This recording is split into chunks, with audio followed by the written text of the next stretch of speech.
Hello बच्चों। तो कैसे हो आप सब लोग। हमने स्टार्ट किया था सेल साइकिल एंड डिवीजन, जहां हमने पिछले वीडियोस में इंटरफेस पूरा कंप्लीट किया।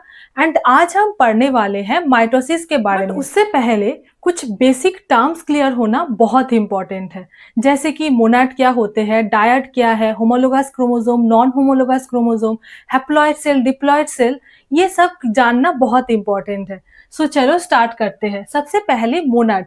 मोनाड क्या होते हैं, मतलब जहां पे एक क्रोमोसोम में एक ही क्रोमैटिड अगर प्रेजेंट होगा वो होता है क्या, मोनाड। जैसे कि मैंने यहाँ पे दिखाया कि क्रोमोसोम विद सिंगल क्रोमैटिड, जैसे ये एक क्रोमोसोम है जहां पे एक ही क्रोमैटिड प्रेजेंट है। अब जब क्या करेगा, अब जब डीएनए का रेप्लिकेशन होगा, मतलब ये तो है जी1 फेज में।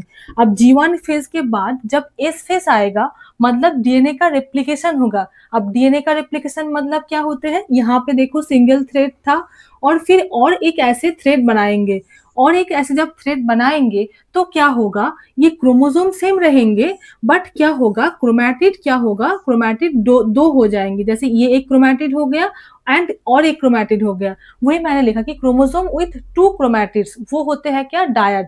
जहां क्रोमोसोम में दो क्रोमैटिड प्रेजेंट होते हैं वो होते हैं क्या, डायड। सो ये हो गया मोनाड एंड ये हो गया डायड। सो ये हमने जान लिया। Next is haploid cell.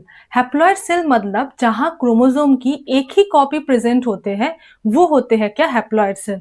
जैसे कि देखो ये हो गया क्या, न्यूक्लियस। न्यूक्लियस के अंदर जो क्रोमोसोम है उसका एक ही कॉपी प्रेजेंट है, जैसे कि मैंने यहाँ पे दिखाया। और जब ये क्या करेगा, जब ये डीएनए रेप्लिकेशन करेगा, मतलब एस फेज में जाएगा, तो क्या होगा, ये जो डीएनए का जो थ्रेड है वो और एक थ्रेड बनाएंगे ऐसे, फिर इसका जो है रेप्लिकेशन होगा, देन ऐसे। और सेकेंड जो सेट का क्रोमोसोम है, मतलब हर क्रोमोसोम का एक ही कॉपी प्रेजेंट होता है। जैसे कि यहाँ पे मैंने 3 कॉपी दिखाए क्रोमोसोम का, जैसे कि ये एक हो गया, ये सेकेंड है, ये एक थर्ड है। और जब ये डीएनए का रेप्लिकेशन होगा तब क्या करेगा, हर एक कॉपी अपना अपना डीएनए का रेप्लिकेशन करेंगे एंड अलग अलग क्रोमोसोम जो है बनेंगे। सो ये हमने दिखाया। सो ये एक कॉपी हो गया और एक ये हो गया और एक ये हो गया। मतलब क्या हो रहा है, यहाँ पे जो क्रोमैटिड है उसका नंबर जो है बढ़ रहे हैं, मतलब क्रोमोसोम सेम ही है।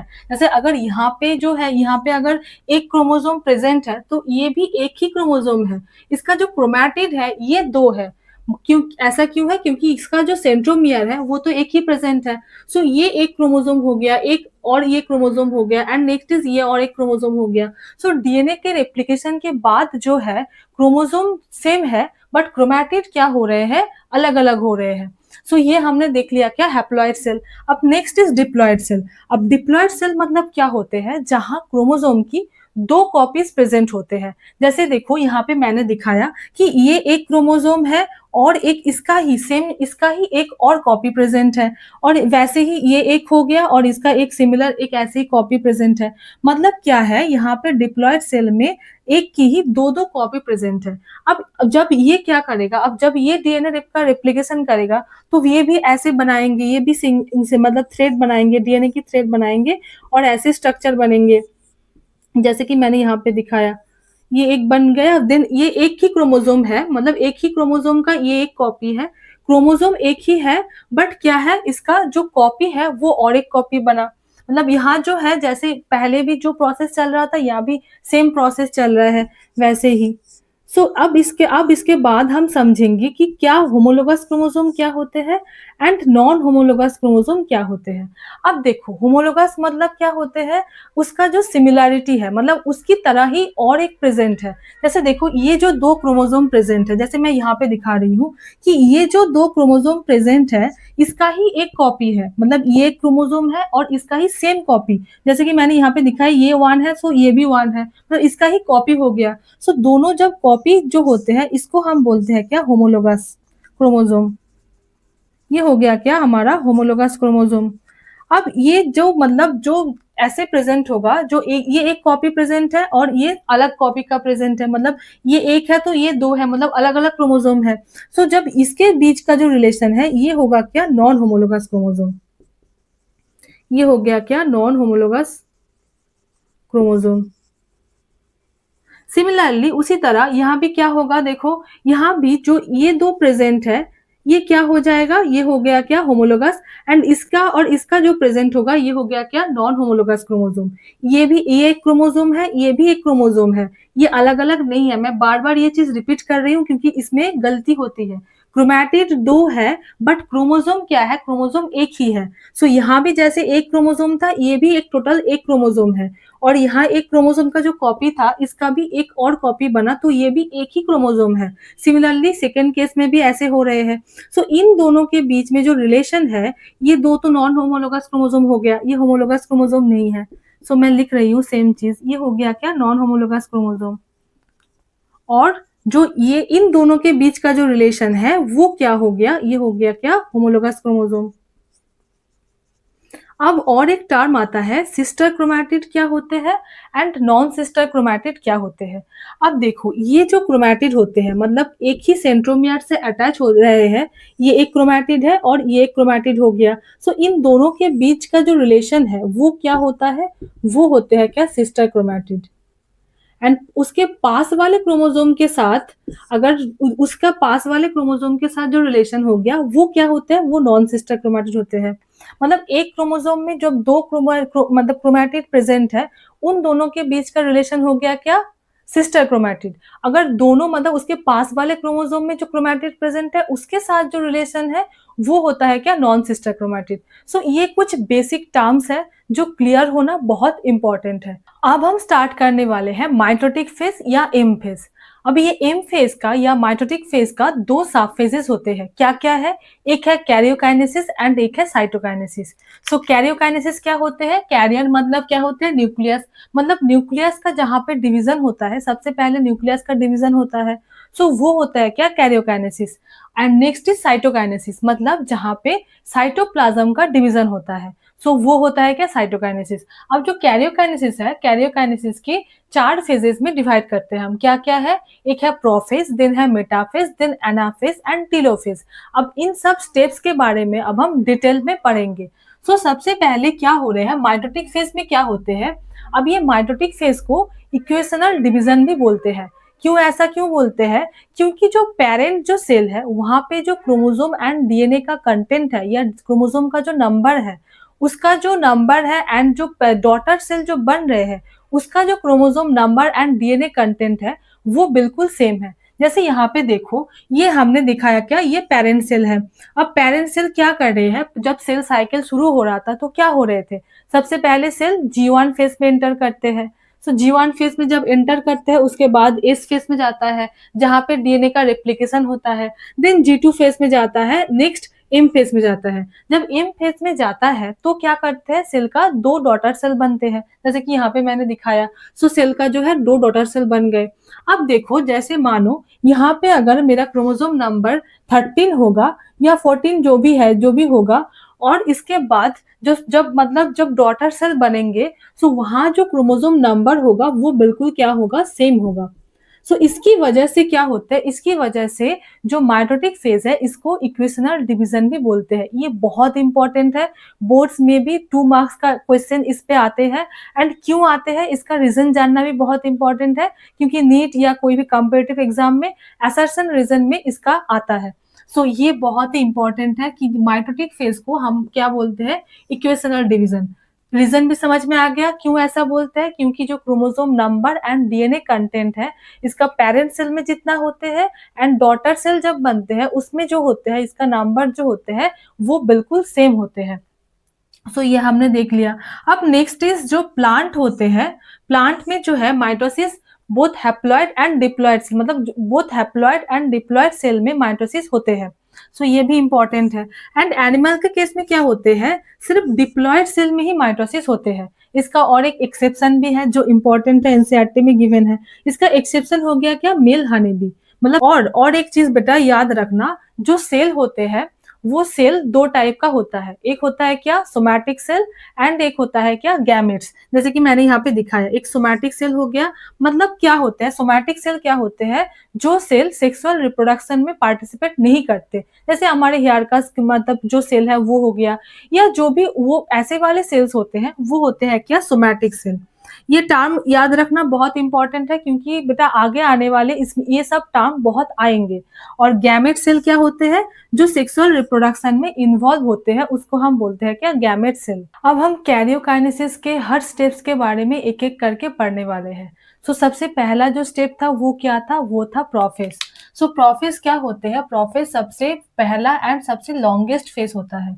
एंड ये जो फेस होते हैं, यहाँ पे क्या होते हैं, इसका जो स्टार्टिंग होते हैं वो कैसे होता है, जो क्रोमैटिन रहते हैं वो क्रोमैटिन का कंडेंसेशन स्टार्ट होता है। वही मैंने यहाँ पे लिखा कि this face is marked by the initiation of the condensation of the chromatin into chromosome. मतलब जब क्रोमैटिन जब कंडेंस होता है और कंडेंस होकर क्या बनते हैं, क्रोमोसोम बनते हैं। सो उसका जो कंडेंसेशन है वो स्टार्ट होता है। मतलब ओरिजिनली इसका कंडेंसेशन पूरा एकदम नहीं हो जाता, बट इसका जो है स्टार्ट होता है। जैसे कि मैंने यहाँ पे दिखाया, जो क्रोमैटिन होते हैं वो कैसे रहते हैं, वो ऐसे स्कैटर्ड फॉर्म में प्रेजेंट रहते हैं। अब जब इसका कॉइलिंग होता है, मतलब जब कंडेंसेशन होता है, तो क्या करते हैं, तो ऐसे ऐसे मतलब थ्रेड लाइक स्ट्रक्चर बनाते हैं और एक प्रॉपर शेप में आ जाते हैं, जो होते हैं क्या, क्रोमोसोम। अब क्या होते हैं, अब ये रहते, इसका थिकनिंग होता है एंड शॉर्टनिंग, मतलब क्रोमोसोम जो है वो मोटा और छोटा होना स्टार्ट होता है, मतलब पूरा छोटा हो जाता है इसके बाद वाले स्टेप्स में जो हम आगे पढ़ेंगे। सो यहाँ पे क्या होता है, ये तो बहुत लंबा बना हुआ है। अब इसके बाद स्टेप में क्या होगा, ये जो है ये छोटा बनते जाएंगे और एक मोटा बनते जाएंगे। सो ऐसे ये ऐसे कुछ स्ट्रक्चर ये बनेंगे, मतलब छोटा होगा और फिर मोटा भी होगा। तो जैसे कि मैंने यहाँ पे दिखा है कि thickening and shortening of the chromosome इस फेज में स्टार्ट होता है। देन क्या होते हैं, जो डुप्लीकेटेड सेंट्रोसोम एंड सेंट्रियोल होते हैं वो पोल की तरह मूव करना स्टार्ट करते हैं। जैसे देखो हमने इंटरफेस में क्या पढ़ा था, जो एस फेज था वहां पे क्या हो रहा था, वहां पे सेंट्रोसोम या सेंट्रियोल का डुप्लीकेशन हो रहा था। सो वही जो यहाँ पे जो सेंट्रोसोम या सेंट्रियोल ऐसे डुप्लीकेशन हो रहा था, और वो जो फिर से मैं रिपीट करती हूँ, ये जो सेंट्रोसोम होते हैं, ये मान लो ये सेंट्रोसोम है। अब सेंट्रोसोम में क्या रहते हैं, सेंट्रोसोम में सेंट्रियोल प्रेजेंट रहते हैं, जो ऐसे अरेंज्ड होते हैं।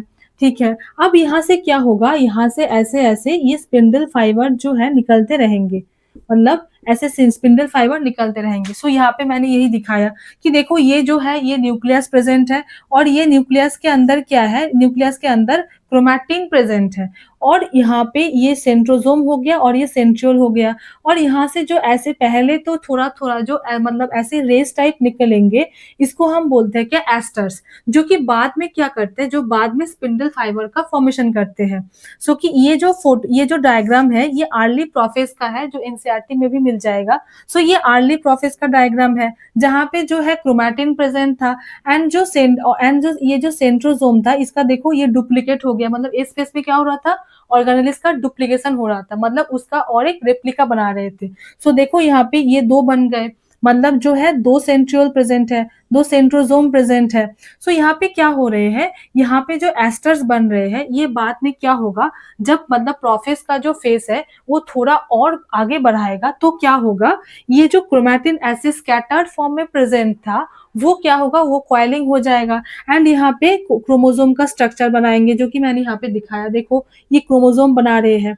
एंड यहाँ जो डुप्लीकेटेड जो सेंट्रियोल प्रेजेंट था, अब सेंट्रियोल से क्या निकलते हैं, मतलब ये जो सेंट्रोसोम प्रेजेंट है, सेंट्रोसोम में सेंट्रियोल प्रेजेंट रहते हैं। सो इस सेंट्रोसोम से बाहर जो है स्पिंडल फाइबर्स निकलते हैं, जो छोटे छोटे रेल लाइक स्ट्रक्चर थे, इसलिए इसको एस्टर्स भी बोलते हैं। अब ये जब बड़े होते हैं, मतलब बाद में क्या होगा, उस वहां से मतलब स्पिंडल फाइबर्स निकलेंगे। अब ये मतलब स्पिंडल फाइबर्स जब निकलेंगे, सो ये जो दो स्ट्रक्चर है ये पोल की तरह मूव कर जाएंगे। यहाँ पे एकदम यहाँ पे प्रेजेंट था, और क्या होगा, अब जब आगे जाएंगे तो ये इधर मूव करेंगे और ये इधर मूव करेंगे। देखो यहाँ से थोड़ा, ये अगर डायग्राम देखोगे तो ये थोड़ा इधर चला गया और ये थोड़ा यहाँ से इधर चले आए।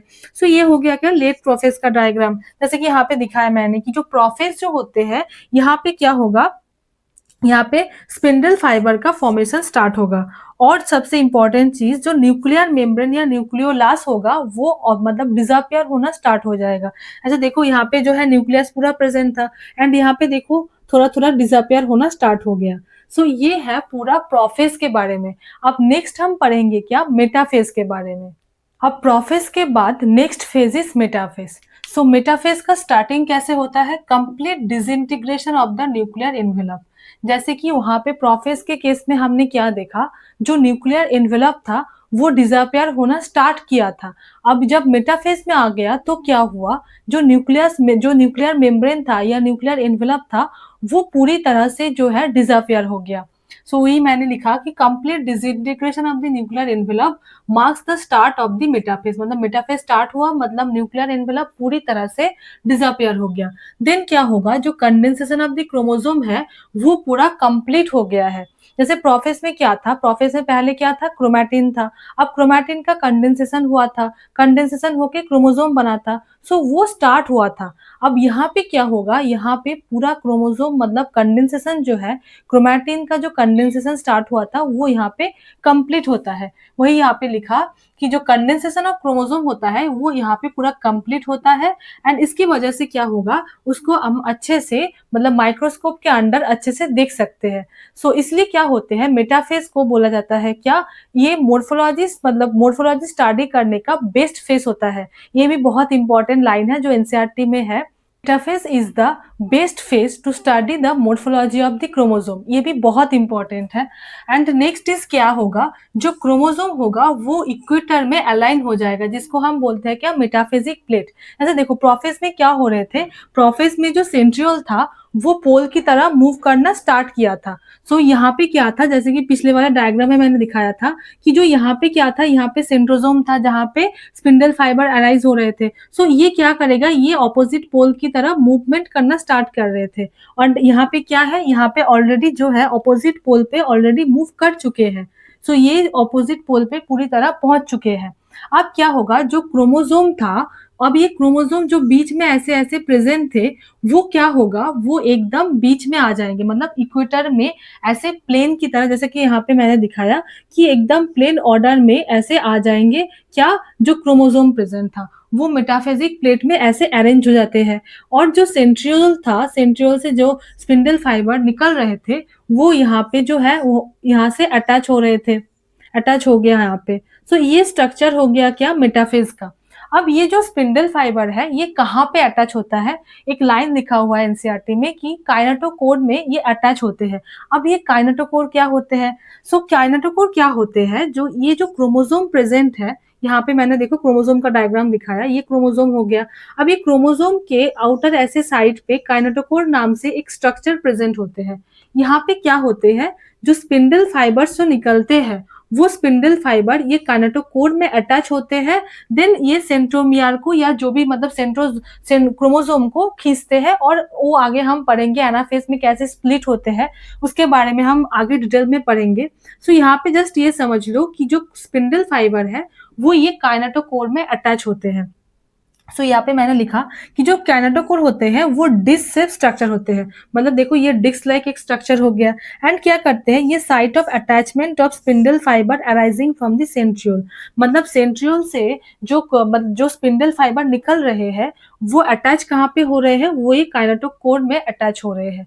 सो ये हो गया क्या, मेटाफेज। अब नेक्स्ट इज एनाफेज। एनाफेज में क्या होगा, जो सेंट्रोमियर होगा वो स्प्लिट करेगा। जैसे मेटाफेज में क्या था, मेटाफेज में जो क्रोमोसोम था वो क्रोमोसोम बीच में ऐसे अरेंज थे बीच में। अब जब एनाफेज स्टार्ट होगा तो क्या होगा, ये बीच का जो स्ट्रक्चर है, मतलब जो यहाँ पे जो सेंट्रोमियर प्रेजेंट था वो स्प्लिट करेगा।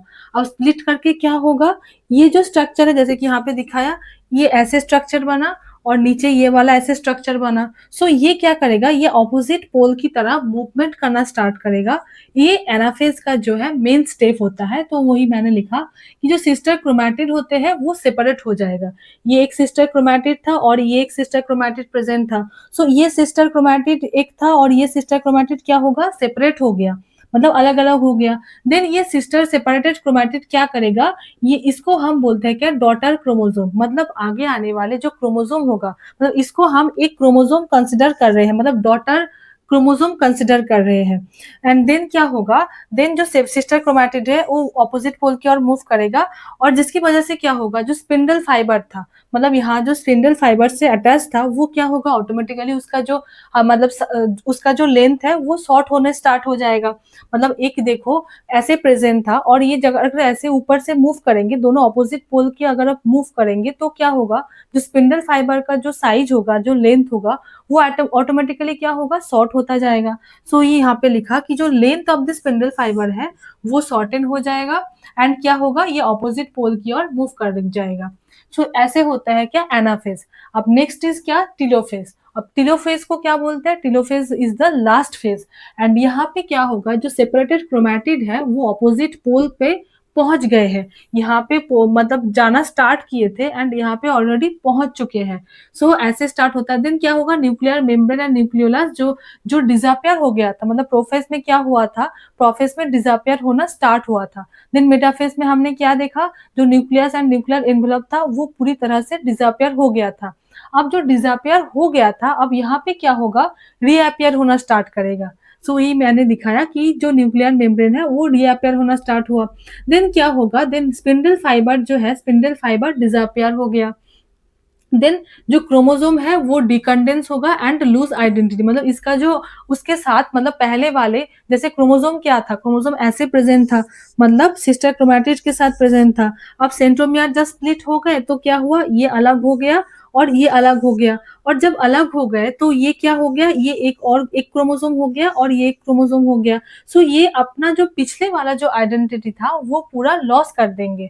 सो ये मैंने लिखा कि क्रोमोसोम जो है डिकंडेंस होगा एंड ये इसका जो है आइडेंटिटी लॉस करेगा। देन क्या होगा, ये अलग एक बन गया, यहाँ पे न्यूक्लियस में ये क्रोमोसोम बन गया, देन ये और एक क्रोमोसोम बन गया। अब क्या होगा, कैरियोकाइनेसिस में क्या होता है, मेनली न्यूक्लियर का डिवीजन होता है। सो ये अर्ली, ये जो है ये अर्ली टेलोफेज का मैंने स्ट्रक्चर ड्रॉ किया। देन आएगा क्या, late telophase. So late telophase में क्या होगा, ये जो न्यूक्लियर एनवेलप था, मतलब जो ये जो मेम्ब्रेन था, ये भी क्या होगा, ये भी स्प्लिट करना स्टार्ट कर देगा। मतलब इसके बाद जो स्टेप आएगा वो क्या होगा, वो साइटोकाइनेसिस आएगा। जैसे न्यूक्लियस जो है डिवाइड हो गए, ये अलग न्यूक्लियस बन गया और ये एक अलग न्यूक्लियस बन गए। अब नेक्स्ट स्टेप इज साइटोकाइनेसिस। अब साइटोकाइनेसिस मतलब साइटोप्लाज्म का डिवीजन। सो एनिमल सेल के केस में क्या होगा, ये स्टार्ट होता है फारो फॉर्मेशन से। जैसे कि मैंने यहाँ पे दिखाया, देखो ये एक सेल है, सेल में जो साइटोप्लाज्म प्रेजेंट है तो यहाँ पे जो है इसका डिवीजन स्टार्ट हो गया। मतलब ये क्या होगा, ये अंदर की ओर आएगा,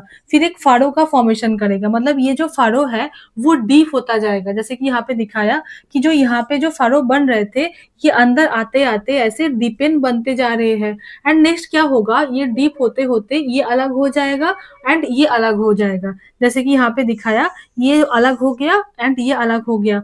एनिमल सेल के केस में क्या होते हैं, बाहर सिर्फ प्लाज्मा मेम्ब्रेन प्रेजेंट रहते हैं एंड ये प्लाज्मा मेम्ब्रेन का जो आउटर कवर है वो अंदर आते जाते हैं और ऐसे होते हैं क्या, साइटोप्लाज्म का डिवीजन। सो इसको ये अंदर आ रहे हैं, जब कोई चीज अंदर आते हैं तो उसको हम क्या बोलते हैं, उसको हम बोलते हैं क्या, सेंट्रीपिटल फोर्स। मतलब जो फोर्स बाहर से अंदर की ओर लग रहे हैं उसको हम बोलते हैं क्या, सेंट्रीपिटल फोर्स। सो ये जो है, इसलिए साइटोकाइनेसिस जो एनिमल सेल में हो रहे हैं उसको हम बोलते हैं क्या, सेंट्रीपिटल की मतलब सेंट्रीपिटल वे में इसका मूवमेंट हो रहे हैं। अब नेक्स्ट हम पढ़ेंगे क्या, प्लांट सेल में। अब प्लांट सेल में मतलब कैसे होते हैं साइटोकाइनेसिस, जैसे देखो प्लांट सेल में क्या होते हैं, प्लांट सेल में सेल वॉल प्रेजेंट रहते हैं एंड उसके अंदर सेल मेम्ब्रेन प्रेजेंट होते हैं। अब प्लांट सेल का जो सेल वॉल होते हैं वो बहुत ही हार्ड होते हैं एंड रिजिड होते हैं। सो ये तो हम टूट नहीं सकते, इसको हम नहीं टूट सकते। तो क्या होगा, यहाँ पे क्या होगा, यहाँ पे फ्रैग्मोब्लास्ट का फॉर्मेशन होगा। मतलब यहाँ पे फ्रैग्मोब्लास्ट का फॉर्मेशन स्टार्ट होता रहेगा और ये फॉर्मेशन स्टार्ट होते होते ये बाहर की तरह ऐसे करेंगे और बीच में ये एक स्ट्रक्चर, एक लेयर बना देंगे जिसको हम बोलते हैं कि जो पेरिफेरी की ओर मूव करेंगे, मतलब अंदर से बाहर की ओर मूव कर रहे हैं। ये क्लियर होना बहुत इंपॉर्टेंट है क्योंकि ये एमसीक्यू में आते हैं, मतलब कंफ्यूज करने के लिए, जो प्लांट सेल में है वो क्या सेंट्रीपिटल होगा या फ्यूगल होगा। सो ये इंपॉर्टेंट है। मतलब देखो यहाँ पे क्या हो रहा है, बीच में फ्रैग्मोब्लास्ट बनना स्टार्ट हो रहे हैं और ये पेरिफेरी की ओर, मतलब बाहर की ओर जो है मूव कर रहे हैं, मतलब ऐसे ऐसे जा रहे हैं। सो इसको हम बोलते हैं क्या, सेंट्रीफ्यूगल। सो ऐसे करके जा रहे हैं और फिर ये दोनों को अलग कर रहे हैं, मतलब ये अलग हो गया एंड ये अलग हो गया। सो ऐसे होते हैं क्या, हमारा प्लांट सेल में साइटोकाइनेसिस। सो आज हमने पूरा माइटोसिस कंप्लीट कर लिया है, माइटोसिस का हर स्टेप देख लिया। तो आई होप कि तुम्हें पूरा माइटोसिस समझ में आए हो। अगर वीडियो अच्छी लगी, अगर समझ में आए तो कमेंट करना और चैनल को सब्सक्राइब करना। Thank you so much and पढ़ते रहो। All the very best.